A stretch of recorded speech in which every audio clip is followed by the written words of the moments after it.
Welcome everybody to the Mastering Workplace Relationships webinar. And I want to get started by asking you a few questions, first of all, if I may. Again, if you can just pop your answers in chat for me as we go through these. There's 3 questions in total. The first one, what is one positive relationship that you have at work or have had at work that you value the most? And what I'm really kind of keen and interested in is why you value that particular relationship. What is it about that relationship that you value the most? So if you want to just pop that in chat for me, that is brilliant. What do you value the most about one positive relationship that you either currently have or have had in the past? Mutual support. Lovely. Yeah. Transparency, respect and honesty. Psychologically safe. Yeah. Similar thinking colleagues, no envy.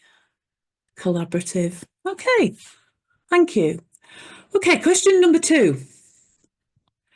What is one of the biggest challenges, do you think, in building and maintaining positive relationships at work? What's your thoughts around there? Building and maintaining positive relationships.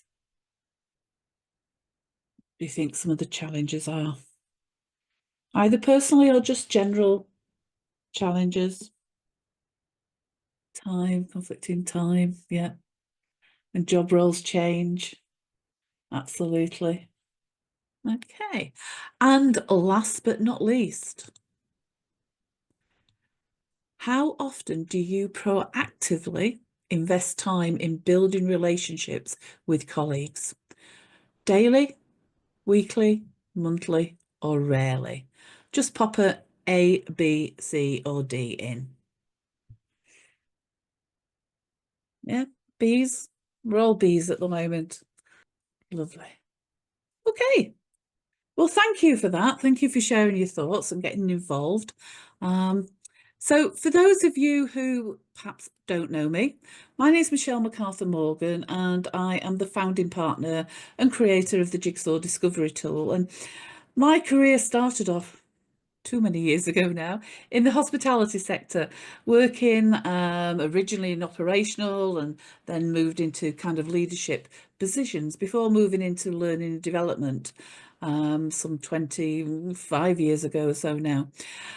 I've got a degree in psychology and for the last 16 years have been studying organisational neuroscience and applying it to the findings that we're getting from the research into the world of work, looking at really what lessons we can learn to make work more rewarding, fulfilling and regenerative for all. So today's event, as is our norm, we will be breaking it down into 3 chapters. The first chapter, why relationship building matters. Then we're going to move on to look at the neuroscience of relationships. And lastly, we're going to look at some practical strategies for building stronger relationships. So again, just a little bit more work for you. What would you particularly like to take away from today's webinar? What's your particular area of interest in building workplace relationships? If you'd want to just pop that in chat, that'd be brilliant. Building stronger with those you find the most challenging, yeah. Tips to share while delivering jigsaw sessions, yep. When there may be conflict, challenging how to improve business performance, more understanding around the neuroscience, managing up relationships. Okay, brilliant. So let's move on then and start to get stuck into some of the content, look at chapter 1.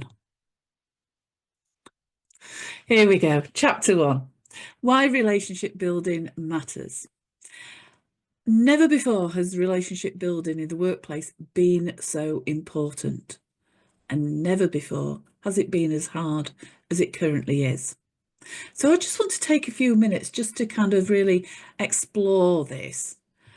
And really, and I appreciate you kind of started to think about this in one of those opening questions. But what is it about our workplaces today that is making those relationships so hard to build in the first place and then go on and maintain? And thinking about not just colleague relationships, but clients and stakeholders as well. The whole kind of ecosystem of relationships that you have connected to the workplace. What is it that is making it hard? Yeah, silo working, Danielle said. Yeah. Hybrid. Yeah. Everyone busy. You feel guilty. Yeah, absolutely, Cat. Disturbing people sometimes because everybody's so busy. That global working. Yeah. So very much kind of aligned to your thoughts that have been coming through, losing trust when it's been broken. Yeah, good one, that.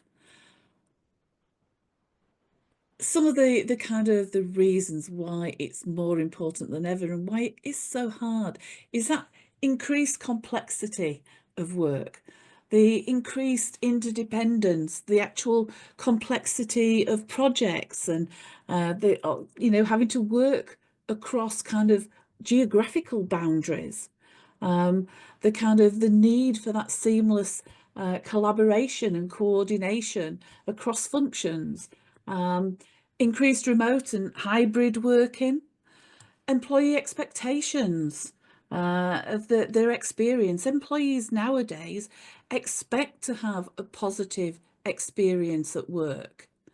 And I was reading some research a little while ago, and it wasn't on its own, far from it, where it was saying about people are prepared to take a pay cut these days to get a better workplace experience.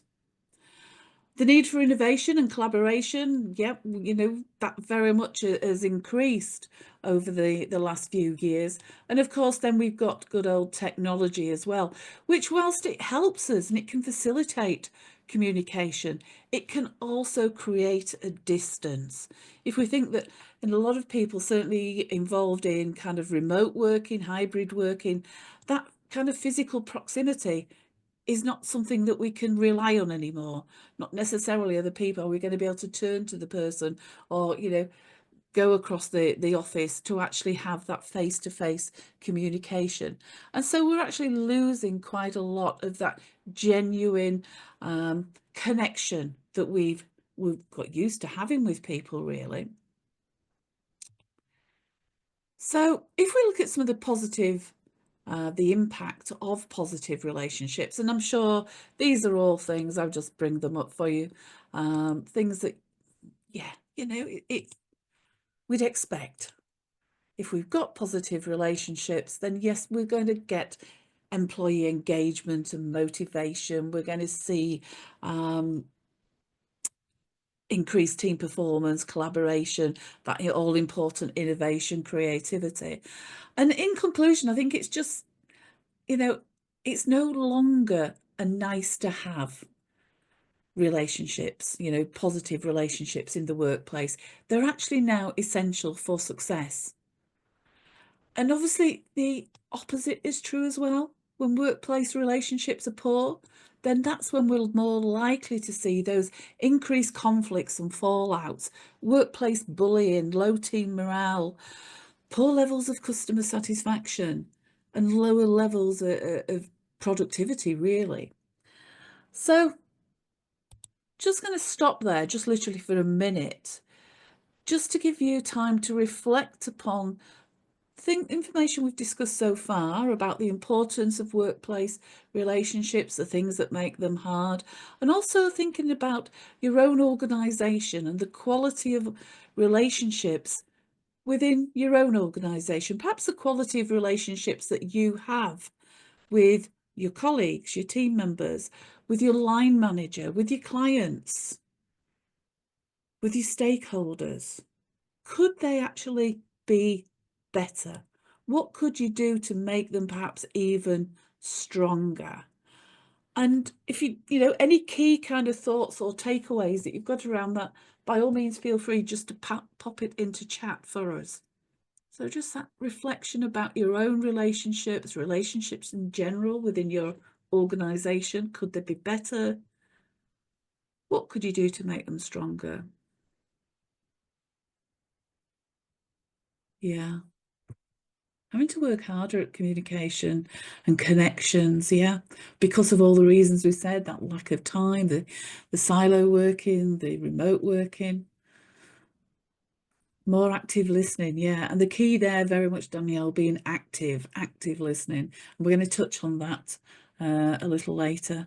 Investing time to get to know each other's likes, dislikes, and culture, and rebuilding broken trust. Yeah.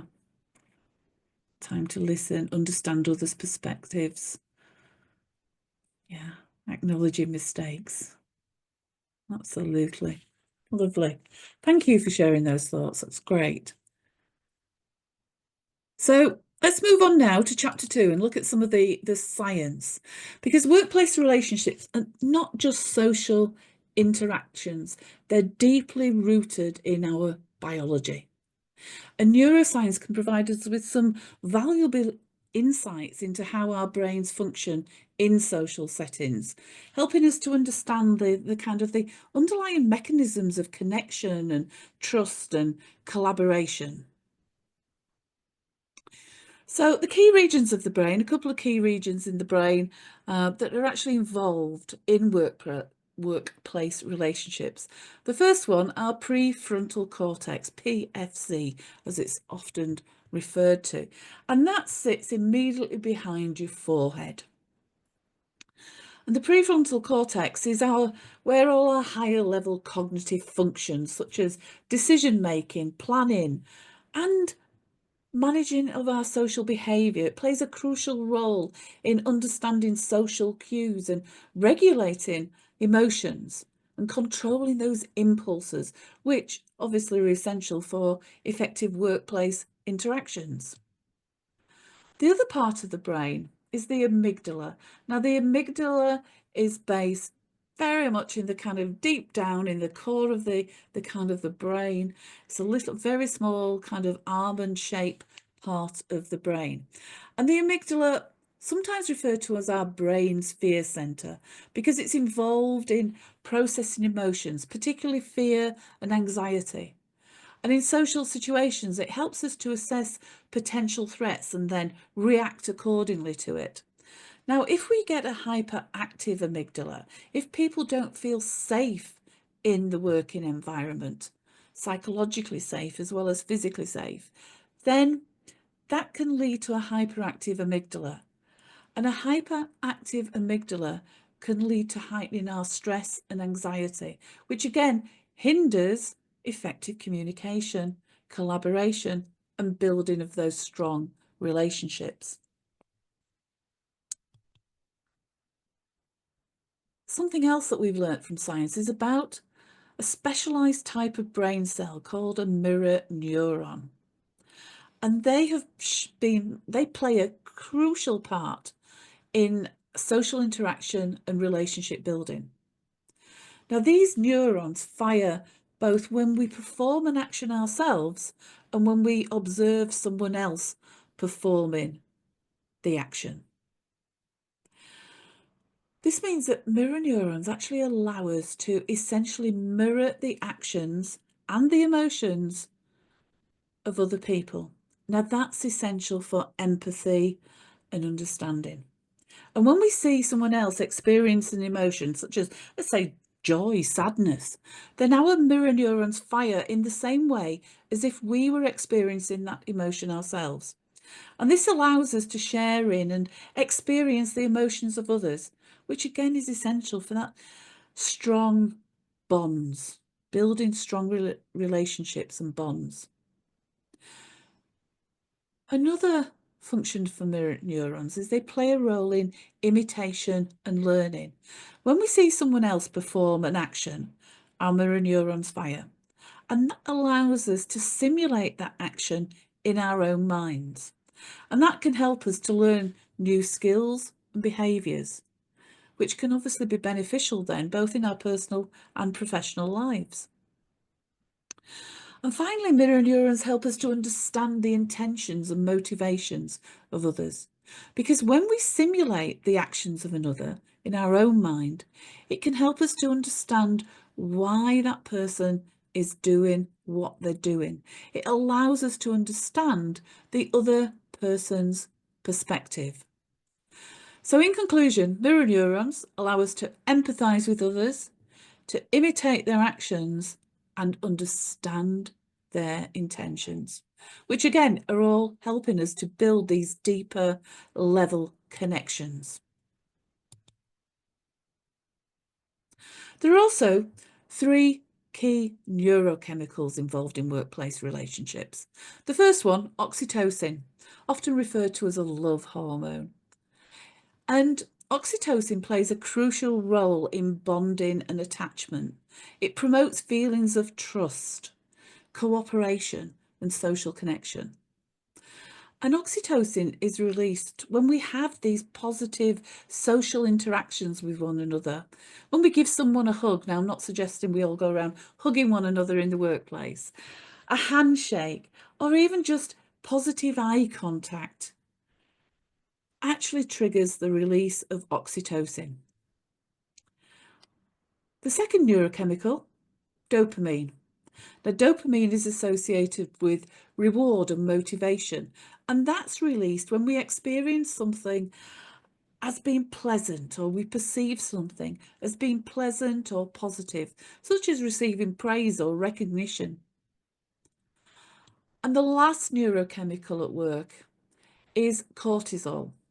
Now, cortisol is our stress hormone, and this is released in response to threats or challenges. So when there are kind of poor workplace relationships, when we perhaps don't feel psychologically safe at work, when we don't feel valued at work, then cortisol can be released as part of our stress response.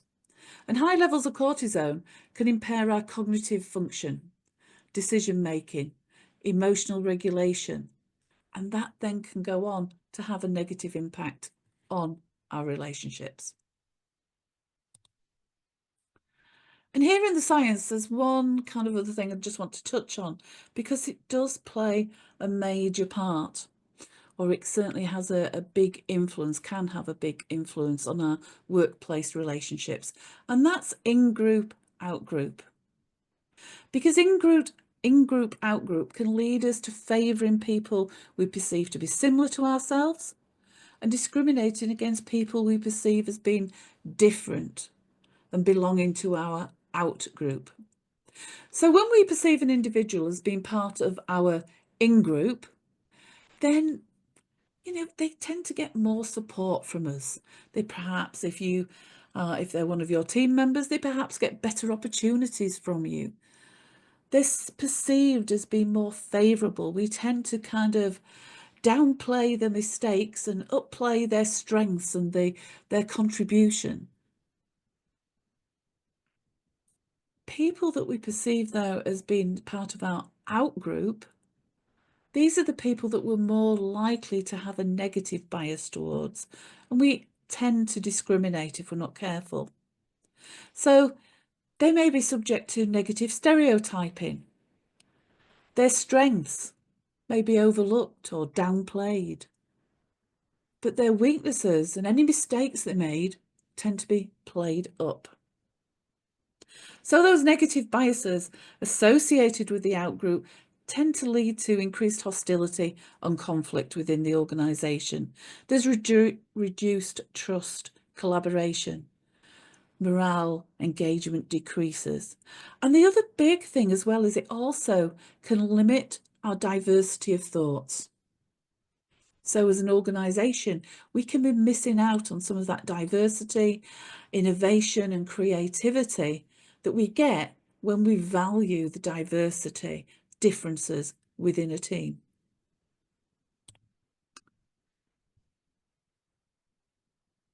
As I say, if there's any questions, please pop them in chat as we go through. We're just going to stop there for a couple of minutes. Again, just to give you a time to reflect on the science that we've just talked about? Any initial thoughts that you've got about, or any points you want to make about the science? Again, please just pop it into chat.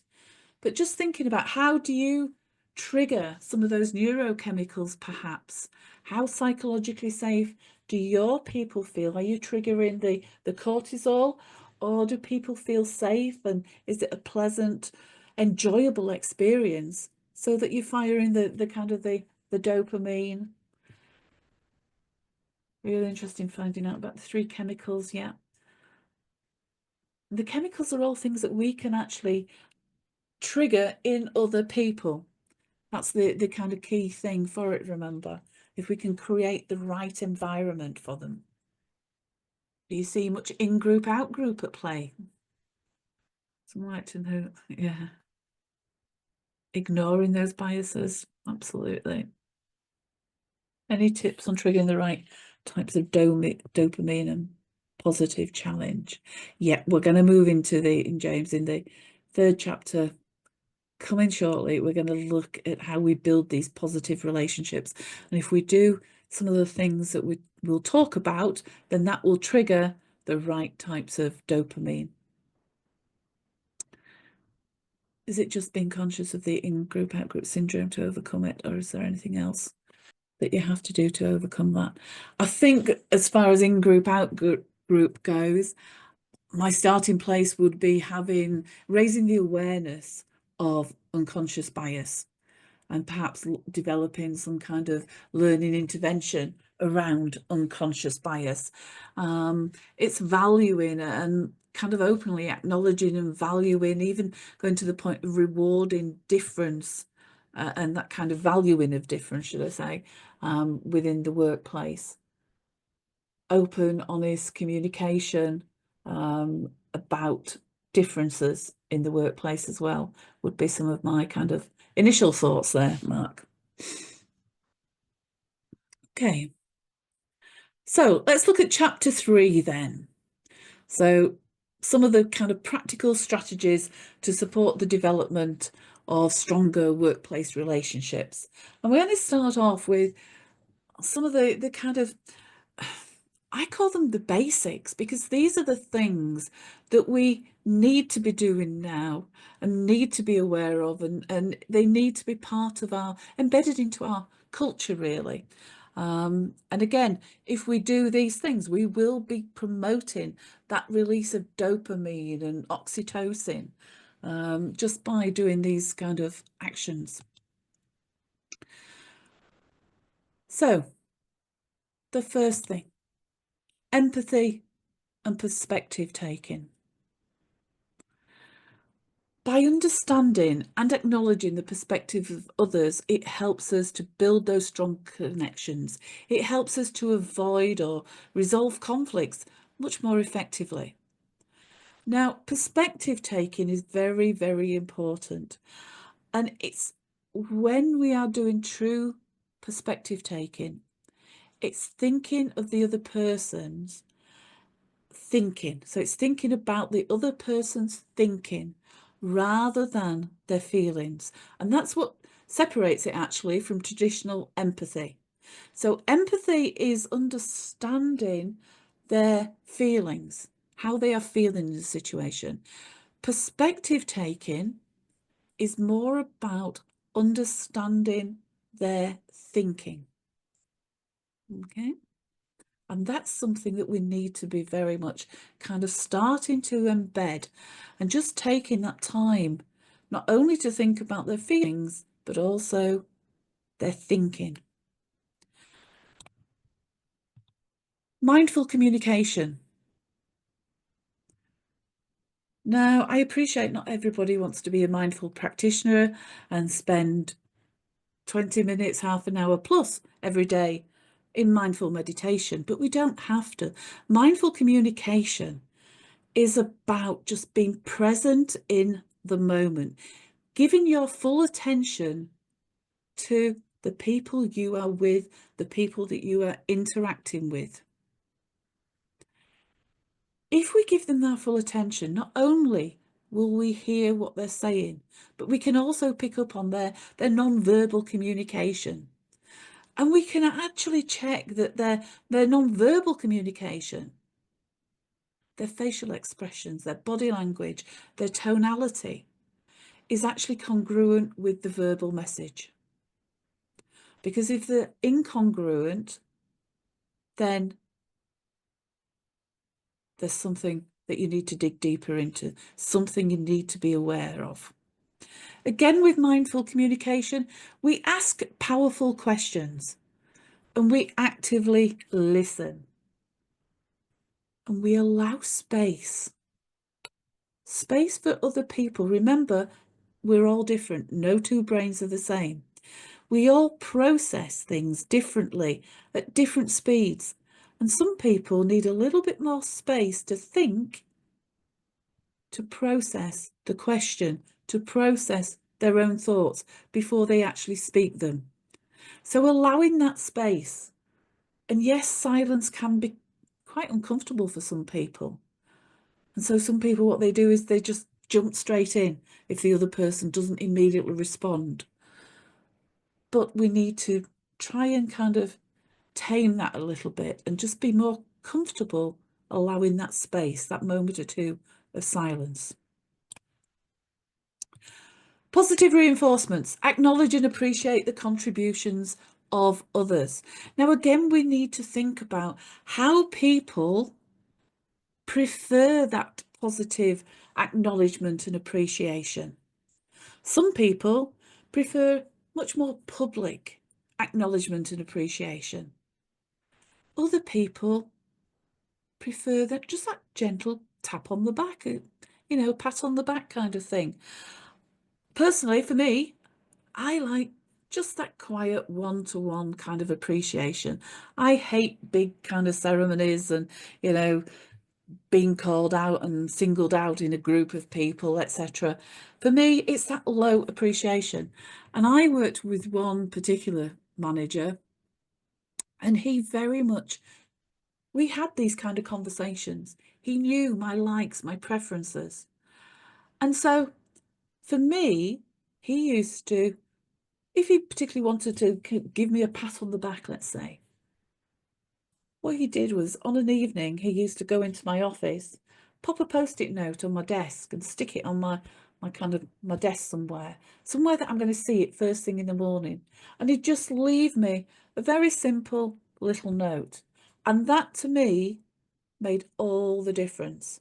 Now, if he'd have waited until we had our kind of big team meetings and said, called me out there, yes, it would have been nice, but do you know what? I would not really, wouldn't have had the same impact for me as just that single little post-it note had. So it's about making it appropriate, knowing our colleagues. The next one, build trust. So we build trust through consistent behaviour, open communication, having that mutual respect, finding some similarities, some common ground, showing genuine interest, being curious about your colleagues. I'm not saying to there's a difference between being curious and nosy and putting, wanting to know too much information, but be curious about their interests, their kind of lived experience. Celebrate success. Acknowledge and show appreciation for individual and team successes. But do you remember, focus on the small wins, not just the big wins. Constructive feedback, conflict resolution. Are you and your colleagues sufficiently confident? And do you have the skills and the knowledge to give constructive feedback, to address unhealthy conflict or poor conduct in a timely manner? Or is that perhaps an area for further development? Do they need more help, more support in that area? And lastly, build a culture of belonging. Now, we did a whole webinar about this last July, I think it was. It's called Happy Employees, Happy Business. And if you missed that and would like to see it, if you head over to our Jigsaw Discovery Tool YouTube channel, you will find it on there. Happy employees, happy business, and you can watch it there, because as I say, that was a whole kind of webinar that took. Some of you are fully aware of the Jigsaw Discovery Tool and are kind of facilitators, certified facilitators of it already. As I mentioned at the beginning of the seminar, I'm one of the creators of the Jigsaw Discovery Tool. And Jigsaw is an engaging, interactive, powerful tool which supports the development of stronger relationships. And when you participate in a Jigsaw learning experience, then you're provided with a space to rediscover yourself, I like to think about. You get time to kind of identify your talents, your strengths, the value you bring to your team, to the workplace, the contribution that you make, your own personal values and drivers. And all of that, you can able to reflect on the significance to the team, your own personal significance and value to the team and to the organisation. Now, it's also about sharing that information with others, with your colleagues, and it's supporting the development of open communication, valuing those differences, team working, inclusivity, relationship building.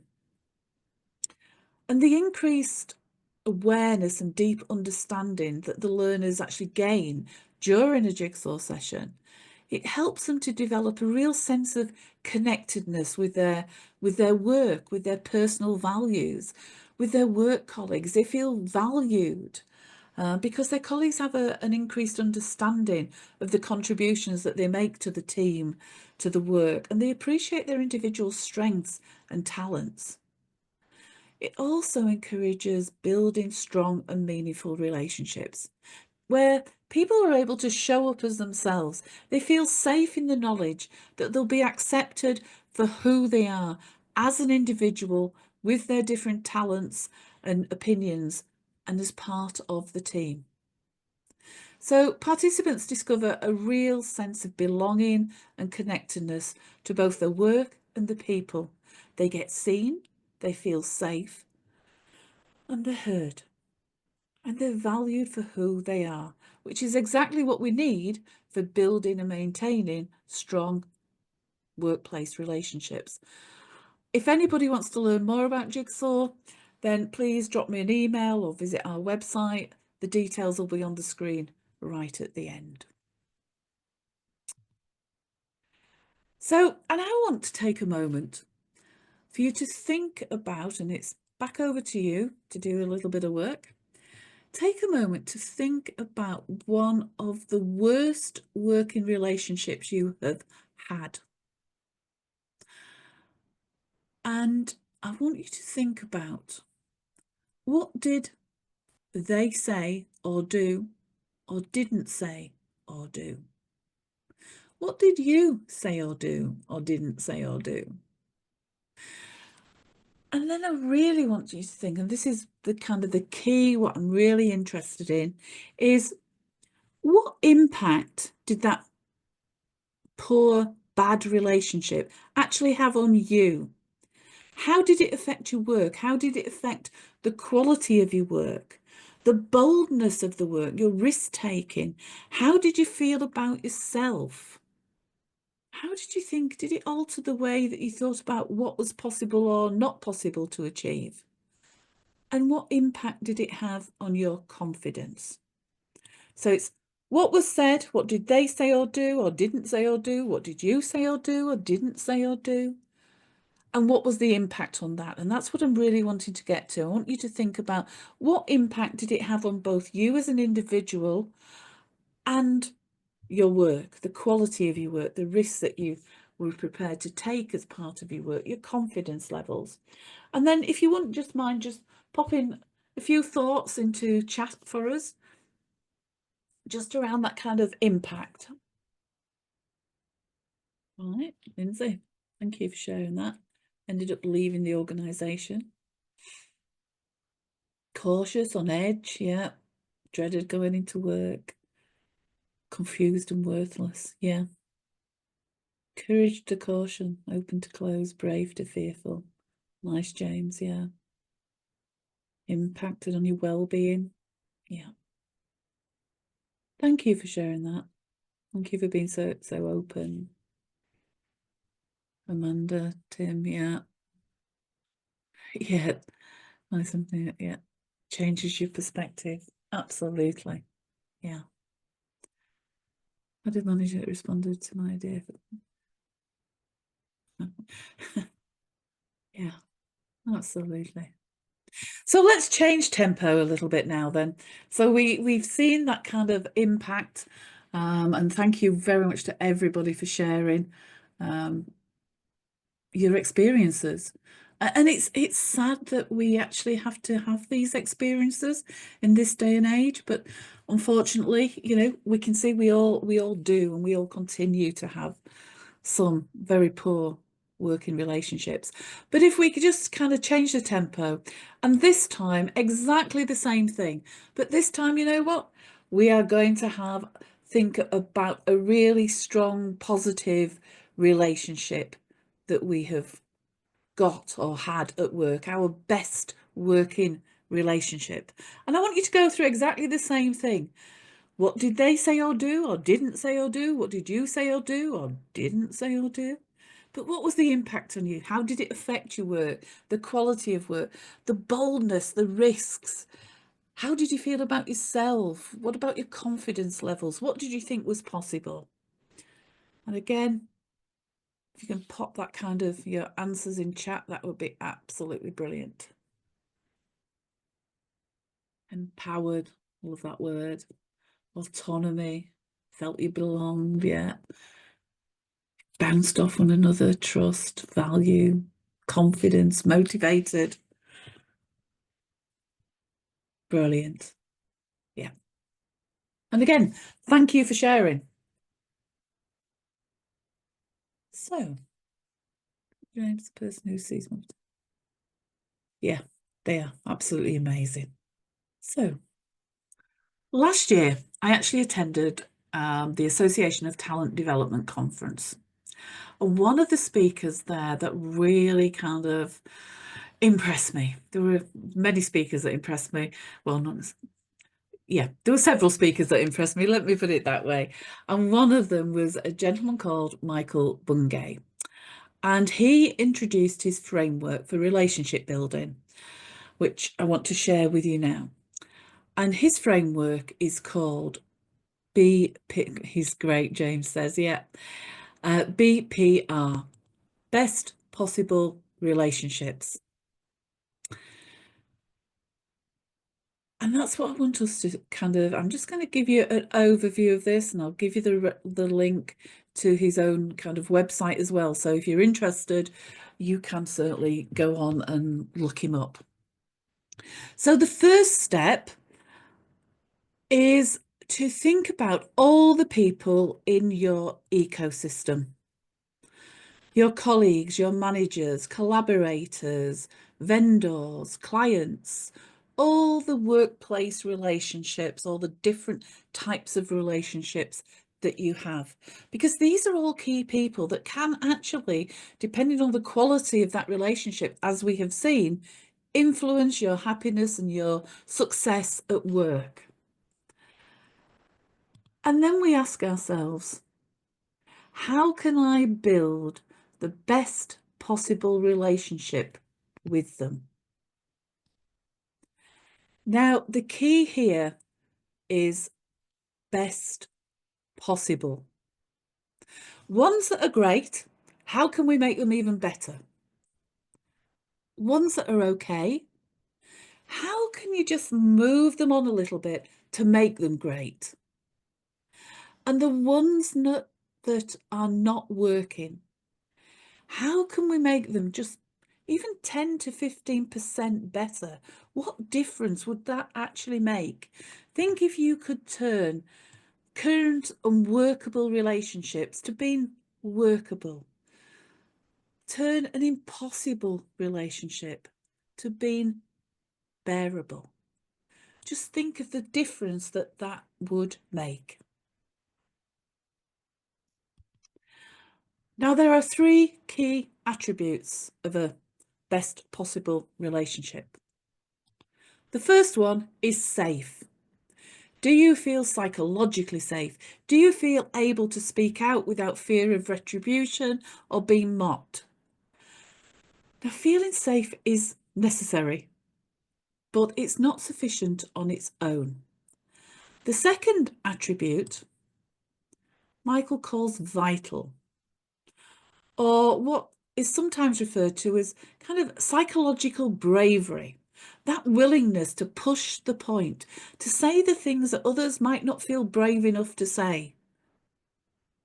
Now, the thing here, it's all about creating the right balance for each relationship between safe and vital, because we need to kind of move up, backwards and forwards between safe and vital to get to that right balance of helping people to feel safe, but also being willing to step into that ambiguity and have that kind of healthy conflict. And the final attribute, which most of us are not very good at actually, is repairable. So for Michael says 3 key attributes. They've got to be safe, they've got to be vital, and they've got to be repairable.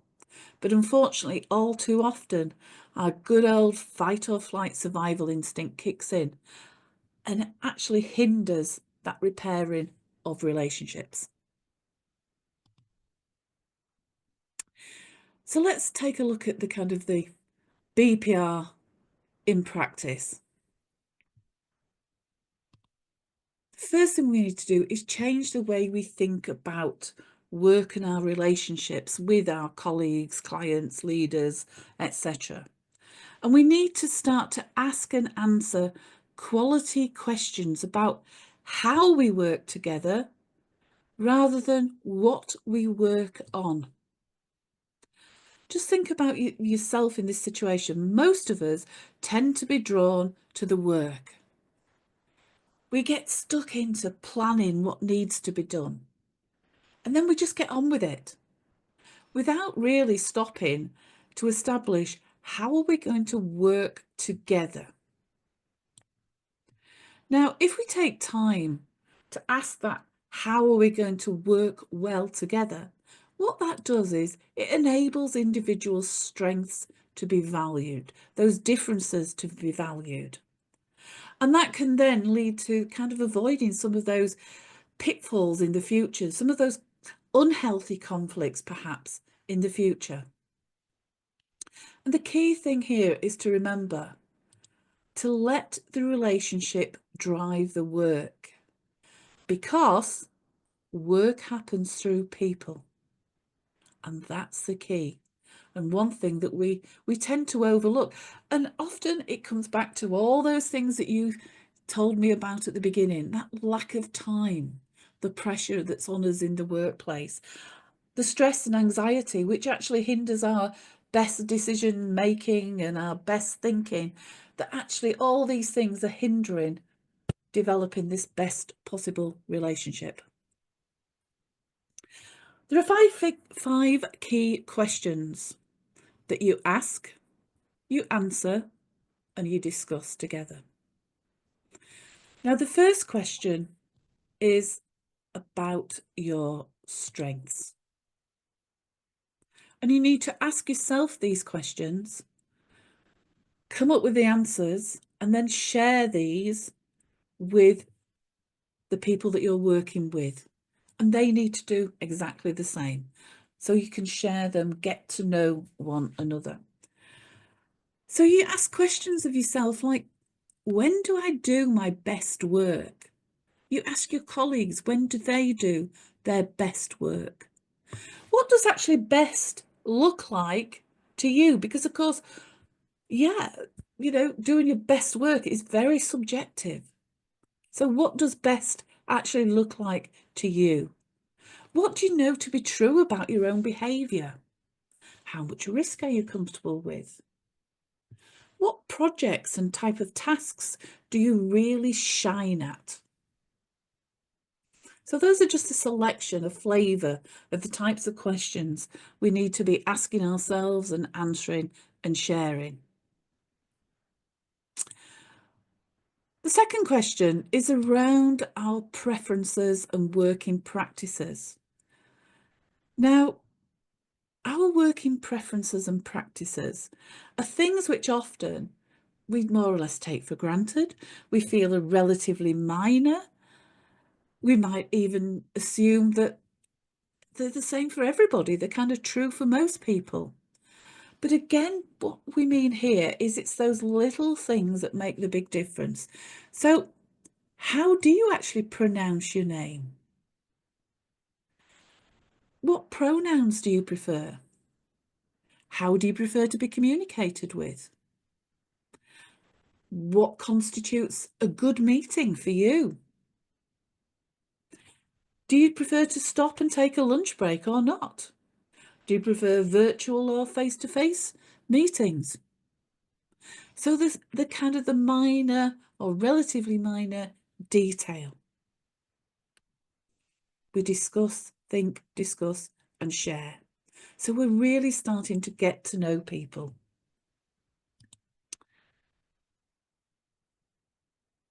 Thinking next, moving on to talk about a good experience for you. What can you learn? And again, you've done a little bit of reflecting here about good working relationships. What can you learn from those past good experiences? And discuss what a really good relationship, working relationship, is like for you. And having that conversation with your colleagues. Likewise, then, we discuss the bad as well, just as we did earlier. What can you learn from your past bad experiences? You know, what hasn't worked for you in the past? What has made your past relationships actually hard work? And the last question, which is a mighty powerful question, I think, is how will we fix things when they go wrong? Now, the power of this question is actually because we're admitting up front that we might not always get it right, that things might go wrong. But we're also thinking about how will we come back together? How will we actually fix it when or if things do go wrong? So those are the 5 questions that Michael, or the 5 areas that Michael actually suggests asking those questions in. So the biggest wins for me, I think, of the best possible relationships is it gives you permission to keep talking about your relationships. If we're all the time thinking about how are we making this the best possible relationship, we're thinking about, do we need to make any adjustments? What can we do differently? It also builds a shared commitment to the relationship. And then having that shared commitment leads to a best possible relationship. As I said earlier, if you want to go into this deeper and find out more information, please visit bestpossiblerelationships.com. And that's Michael's own site. And he's got lots of resources and things on there that you can download and take and share. Just to kind of start drawing things together. Just very quickly, if you just want to read that, I appreciate there's quite a lot of text there, but it's a little bit of a case study.